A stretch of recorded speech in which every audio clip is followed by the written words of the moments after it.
तो अब तक हमने देखा कि काजू नंबर 9 ने डायरेक्टर इसाओ को मारकर उसकी बॉडी पर पूरी तरह से कब्जा कर लिया होता है और अब वो पहले से भी कहीं गुना ज्यादा पावरफुल बन चुका है। तो क्या डिफेंस फोर्स और काफ्का मिलकर काजू नंबर 9 को रोक पाएंगे या फिर वो अपने रास्ते में आने वाली हर एक चीज को तबाह कर देगा? तो ये हमें आगे पता चलने वाला है। So let's get start. तो ये एपिसोड भी ठीक वहीं से स्टार्ट होता है जहाँ से एपिसोड नंबर 4 की एंडिंग हुई थी। मतलब कि अब काजू नंबर 9 ने डायरेक्टर इसाओ की बॉडी को पूरी तरह से अपने साथ फ्यूज कर लिया होता है और अब ये पहले से इतना ज्यादा पावरफुल बन चुका था कि नारुमी और काफ्का दोनों के अटैक्स का इस पर जरा भी असर नहीं होता। लेकिन नंबर 9 कहता है कि उसे अब यहाँ से जाना होगा क्योंकि वो अपनी बॉडी की पावर लिमिट के एंड तक पहुंच चुका है, तो उसे अब अपनी बॉडी को कुछ रेस्ट देना चाहिए। नारुमी कहता है कि मैं तुम्हें यहाँ से बिल्कुल भी नहीं जाने दूंगा और ये कहकर वो उस पर एक पावरफुल अटैक कर देता है और दूसरी तरफ काफ्का भी इस पर अटैक कर देता है। लेकिन हम देखते हैं कि किकोरू यहाँ पर चुपचाप खड़ी होती है और वो इनको लड़ता हुआ देख रही थी और वो नंबर 9 पर बिल्कुल भी अटैक नहीं कर पाती क्योंकि वो काफी ज्यादा सदमे में होती है कि इसके सामने ये जो काइजू है उसने इसके बाप को मार दिया था और ये कुछ भी नहीं कर पाई, जिस वजह से वो काफी ज्यादा रोने भी लग जाती है। खैर, तो इसके बाद हम देखते हैं कि नारुमी और काफ्का भी नंबर 9 से फाइट कर रहे होते हैं और काफ्का सोच रहा होता है कि आखिर ये काइजू कितना ज्यादा पावरफुल है कि हम दोनों मिलकर भी इसका मुकाबला नहीं कर पा रहे हैं। तो इसके बाद काफ्का और नंबर 9 दोनों ही एक दूसरे को जबरदस्त पंच जड़ देते हैं, लेकिन यहाँ नंबर 9 काफ्का के पंच को पूरी तरह से डोमिनेट कर देता है और उसे उड़ाकर दूर फेंक देता है और नंबर 9 फिर से यहाँ से जाने लगता है। लेकिन तभी हम देखते हैं कि जिस हाथ से इसने काफ्का को पंच मारा था इसका ये पूरा हाथ ही कटकर नीचे गिर जाता है। भाई मतलब अब हमारा काफ्का भी कोई लल्लू पंजू थोड़ी ना है। और इस मौके का फायदा उठाकर नारुमी भी सीधा भागते हुए आता है और नंबर 9 के इसी बाजू पर अपनी तलवार घुसा देता है और इसके हाथों को पूरी तरह से ही तबाह कर देता है। और नंबर 9 कहता है कि उसकी बॉडी अपनी लिमिट तक पहुंच चुकी है, तो इस वजह से इसकी रीजनरेशन एबिलिटी भी काफी स्लो हो गई है। खैर, तभी दूसरी साइड से काफ्का एक और जबरदस्त पंच दे मारता है और कहता है कि चाहे जो भी हो जाए हम तुम्हें यहाँ से नहीं जाने देंगे। और भाई साहब ये कहकर वो अपनी पूरी पावर लगाकर इसे एक और जबरदस्त पंच मार देता है, जिस वजह से ये बहुत ज्यादा दूर जाकर गिरता है और इसकी हालत काफी ज्यादा खराब हो जाती है और ये बहुत बुरी तरह से इंजर्ड हो जाता है।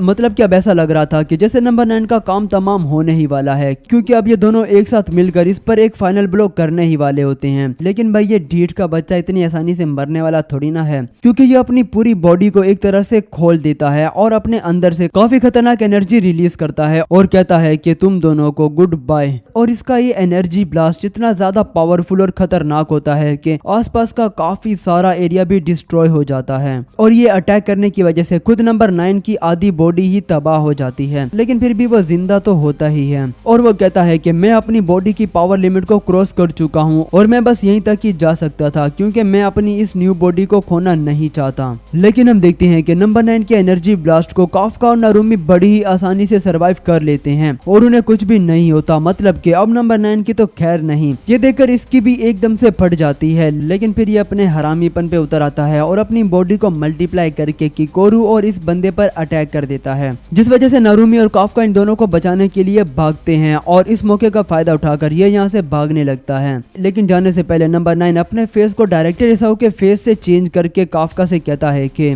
जब अगली बार मैं वापस आऊंगा तो काइजूस के लिए एक नया एरा होगा। और ये कहकर वो यहाँ से चला जाता है। काफ्का और नारुमी इन दोनों को उसके अटैक से बचा लेते हैं और काफ्का ऊपर आसमान की तरफ देखते हुए कह रहा होता है कि मतलब कि वो नंबर 9 से कह रहा होता है कि तुम्हें वो बात डायरेक्टर इसाओ का फेस यूज करके कभी भी नहीं कहनी चाहिए थी। और ये कहकर वो दोबारा से अपनी ह्यूमन फॉर्म में आ जाता है और बहुत ही जोर से चिल्लाता है। भाई सच बताऊं तो मुझे खुद को भी ये काफी ज्यादा सैड लगा था जिस तरह से काजू नंबर 9 ने डायरेक्टर इसाओ के साथ किया है। खैर, अब हम इसमें क्या ही कर सकते हैं क्योंकि ये एनीमे है और एनीमे में तो ये सब होता ही रहता है। तो फिर हम इसके अगले दिन का सीन देखते हैं जहाँ न्यूज वगैरह में डायरेक्टर इसाओ की डेथ के बारे में बताया जा रहा होता है और साथ ही हम इसाओ के फ्यूनरल को भी देखते हैं जहाँ डिफेंस फोर्स के सभी लोग आए होते हैं और यहाँ मौजूद सभी लोग काफी ज्यादा सैड होते हैं। लेकिन काफ्का देखता है कि किकोरू यहाँ पर नहीं आई थी क्योंकि वो अपने फादर यानी कि इसाओ के ऑफिस में बैठी होती है और उसकी हिम्मत ही नहीं हो रही थी अपने फादर के फ्यूनरल में आने की और उसे गुड बाय कहने की। तो इसके बाद हम देखते हैं कि नारुमी उसे बुलाने के लिए आता है, लेकिन वो वहाँ जाने से मना कर देती है और कहती है कि ये सब उसकी ही गलती है क्योंकि वो काफी ज्यादा वीक और स्लो है, जिस वजह से वो अपने फादर को प्रोटेक्ट नहीं कर पाई। और वो नारुमी से कहती है कि अब चाहे जो भी हो जाए मुझे खुद को और भी ज्यादा पावरफुल बनाना होगा ताकि मैं उस काजू को मारकर अपने फादर की डेथ का बदला ले सकूं। तो इस पर नारुमी इसे प्रॉमिस करता है कि वो उसे सबसे ज्यादा पावरफुल डिफेंस फोर्स मेंबर बनाएगा और जो कुछ उसे ईसाऊ ने सिखाया था वो उसे सब कुछ सिखाएगा, लेकिन बदले में उसे अपना 100% देना होगा और उसे अपनी पूरी पावर दिखानी होगी। काफका भी बाहर खड़ा होकर इनकी बातें सुन रहा होता है। तो इसके बाद हम डिफेंस फोर्स की लैब का सीन देखते हैं,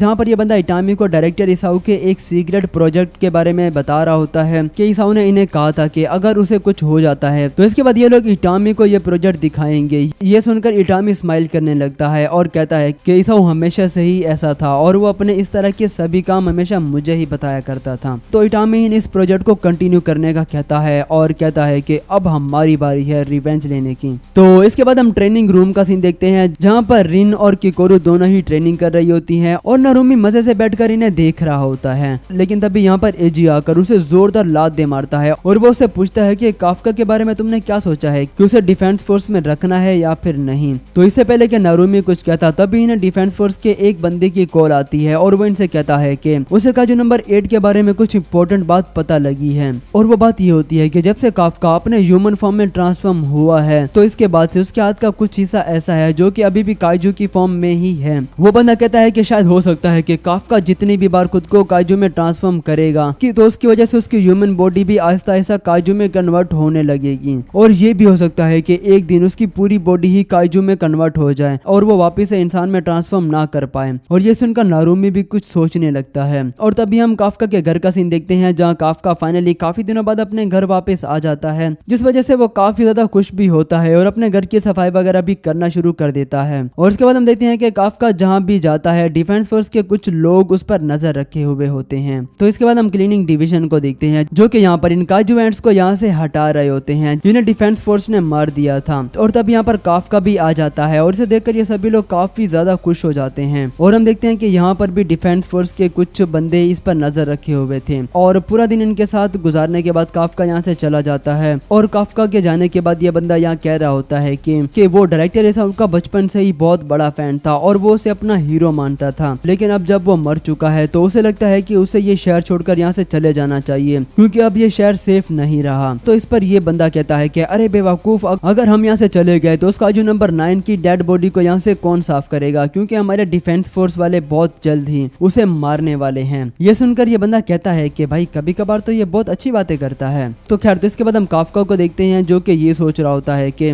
चाहे जो भी हो जाए वो सब लोगों को प्रोटेक्ट कर ही रहेगा। खैर, तब यहाँ पर कैप्टन नारुमी आ जाता है और काफका से कहता है कि मैं तुम्हें डिफेंस फोर्स में शामिल नहीं कर सकता और तुम इसका रीजन भी अच्छी तरह से जानते हो, क्योंकि अगर तुम इसी तरह से काजू में ट्रांसफॉर्म होते रहे तो शायद एक दिन ऐसा हो सकता है कि तुम वापिस से नॉर्मल इंसान में कभी भी ट्रांसफॉर्म ना कर पाओ। नारुमी कहता है कि मैं ये सब तुमसे कहने वाला था, लेकिन मुझे इस सब से कुछ भी फर्क नहीं पड़ता, मुझे बस तुम्हारी हेल्प चाहिए उस काजू को हराने के लिए। मुझे फर्क नहीं पड़ता कि तुम भले ही हमेशा के लिए एक काजू बनकर रह जाओ, मुझे बस काजू नंबर 9 को मरते हुए देखना है। तो क्या तुम मेरा साथ दोगे? तो इस पर काफका कहता है कि हाँ, वो इनके साथ है। तो उस पर नारुमी कहता है कि तो ठीक है, फिर तुम आज से डिफेंस फोर्स का हिस्सा हो। तो एपिसोड के बिल्कुल लास्ट में हम कैप्टन होशिना को देखते हैं, जो कि काजू नंबर 10 को देखकर कहता है कि तो तुम जाग गए काजू नंबर 10। और यहाँ पर एपिसोड भी खत्म हो जाता है। तो आप लोग मुझे कमेंट में जरूर बताना कि आप लोगों को ये एपिसोड कैसा लगा।